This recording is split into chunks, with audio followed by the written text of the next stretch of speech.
Berita Tengah Hari edisi Jumaat 16 Jun 2023, saya Hazel Desmond. Dua wanita dan seorang lelaki ditahan dalam operasi ke atas sebuah makmal memproses ubat-ubatan tiruan di Taiping, Perak 13 Jun lalu. Operasi berkenaan menemukan peralatan pemprosesan dan ubat-ubatan yang disyaki tidak mendapat kelulusan Kementerian Kesihatan. Setiausaha Polis Diraja Malaysia PDRM Datuk Norsyah Saaduddin berkata, semua peralatan pemprosesan dan ubat-ubatan yang dianggap berjumlah 6.4 juta ringgit dirampas. Kes disiasat di bawah Peraturan 7/1/A Peraturan Kawalan Dadah dan Kosmetik 1982.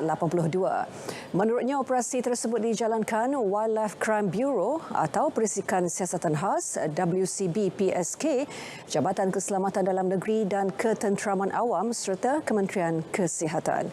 Bagi tempoh 1 Januari hingga hari ini, 8 serbuan dilaksanakan WCB PSK dengan nilai rampasan berjumlah 12.8 juta ringgit.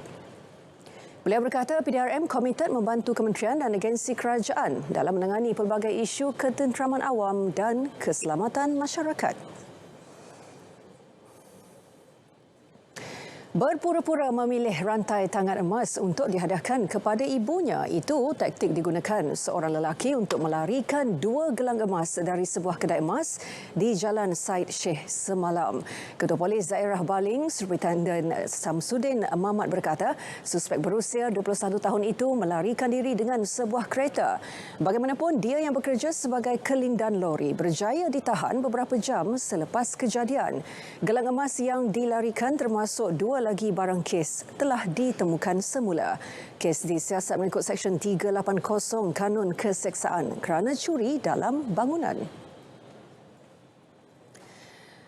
Ini pula di Sarawak, 2 blok rumah pekerja di Simpang Sepauh Jalan Pen Borneo di Betong musnah dalam kebakaran semalam. Jabatan Bomba dan Penyelamat Sarawak memaklumkan panggilan kecemasan mengenai kejadian diterima pukul 6 petang dan anggota dari Balai Bomba dan Penyelamat Betong diarah ke lokasi.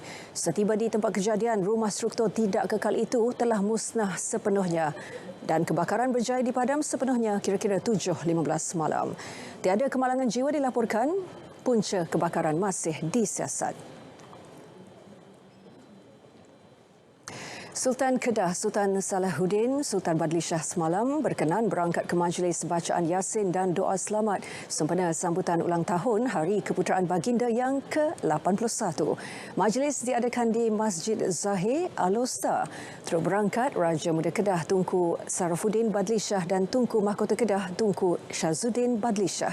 Majlis bermula dengan solat maghrib berjemaah yang diimankan oleh Imam Besar Masjid Zahir, Syekh Muhammad Naim Ahmad, diikuti bacaan Yasin dan solat Isyak berjemaah.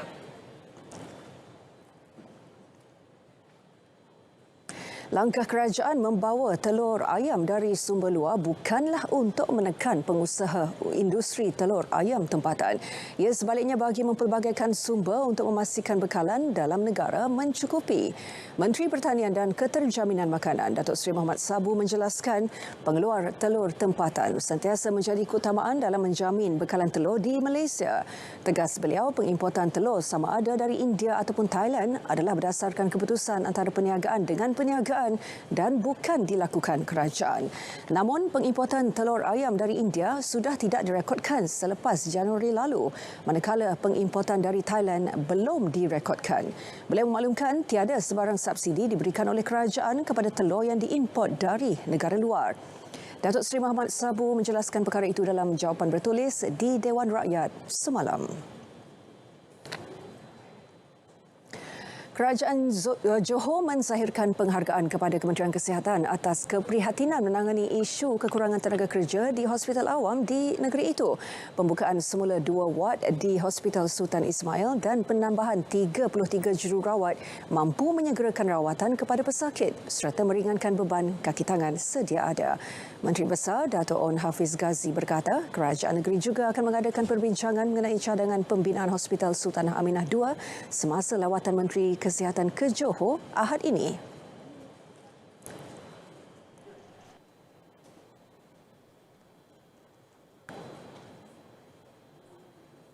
Ialah tentang pembinaan HSA 2 yang sangat diperlukan di Johor. Kita harapkan bahawa perkara ini dapat kita selesaikan segera kerana Johor ini menjadi pusat bukan saja untuk Johor dari segi pesakit-pesakitnya. Kita terima pesakit daripada seluruh negara. Kadar jangka pendek diunjuk kekal stabil hari ini berikutan operasi Bank Negara untuk menyerap lebihan mudah tunai daripada sistem kewangan. Bank Pusat itu akan menjalankan 2 tender pasaran wang konvensional RM1 bilion masing-masing selama 7 dan 15 hari.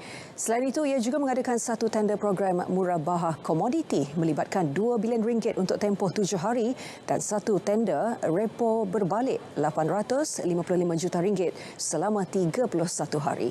Bank Negara turut mengumumkan ketersediaan repo berbalik, perjanjian jual dan beli semula serta kemudahan murabahah komoditi bercagar untuk tempoh 1 hingga 3 bulan. Petang ini, Bank Pusat akan menawarkan tender semalaman konvensional bernilai sehingga RM43.3 bilion dan tender semalaman murabahah berjumlah RM30.4 bilion. Sekolah Jenis Kebangsaan Tamil SJKT Masai Johor menempa nama dalam buku rekod Malaysia melalui persembahan berterusan selama 12 jam.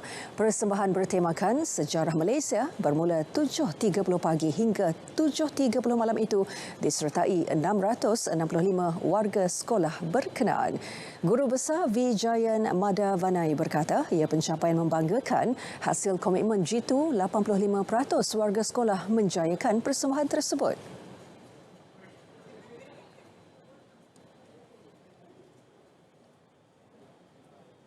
Saya rasa banggalah anak murid kita ni dari umur 5 tahun hingga 12 tahun serta murid berkeperluan khas iaitu pendidikan khas juga melibatkan diri untuk mencapai sasaran ini. Saya punya hasrat tu sebelum saya pencen, saya nak tengok anak murid saya secara beramai-ramai melibatkan diri dalam satu aktiviti yang dapat pengiktirafan.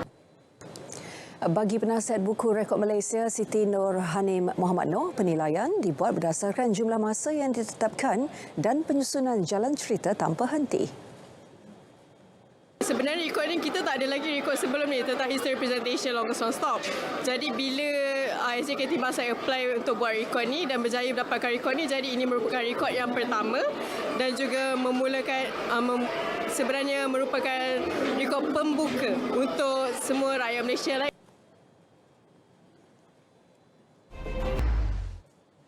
Prestasi kurang memuaskan kontingen di Sukan Si Kemboja tidak akan mempengaruhi persediaan atlet Kesukan Asia 2022 di Hangzhou, China September depan.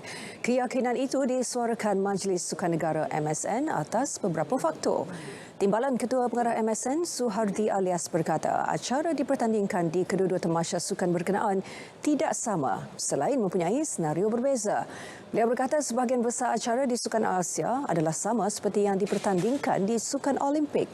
Ia sekaligus membuka peluang sama rata kepada semua atlet untuk meraih kejayaan. Mengenai sasaran pingat, katanya ia akan dibincang dalam mesyuarat bersama Majlis Olimpik Malaysia MOM, Persatuan Sukan Kebangsaan, pengurus pasukan dan jurulatih. Sukan Asia 2023 dijadual berlangsung pada 23 September hingga 8 Oktober depan. Bola sepak Piala Asia bawah 17 tahun. Skuad muda kebangsaan kendalian Osmera Omaro memulakan kempen dengan kekalahan 0-4 kepada Yemen malam tadi. Pertemuan berlangsung di Stadium Thammasat Bangkok menyaksikan gawang negara bolos pada minit ke-21 hasil jaringan Abdul Rahman Al-Qadir Abdul Nabi. Yemen terus garang menyumbat gol kedua 10 minit kemudian menerusi Adel Abbas Kasim untuk membolehkan Yemen mendahului 2-0 sebelum tamat babak pertama. Malaysia yang masih mencari rentak bolos buat kali ketiga pada minit ke-48 selepas Anwar Hussein Abdullah Arturaki tenang menyempurnakan sepakan penalti.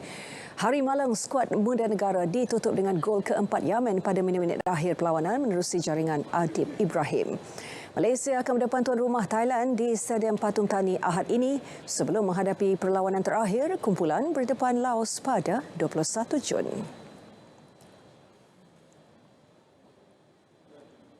Baik, berita tengah hari edisi Jumaat berakhir di sini. Terus setia bersama berita RTM untuk perkembangan sahih sepanjang masa.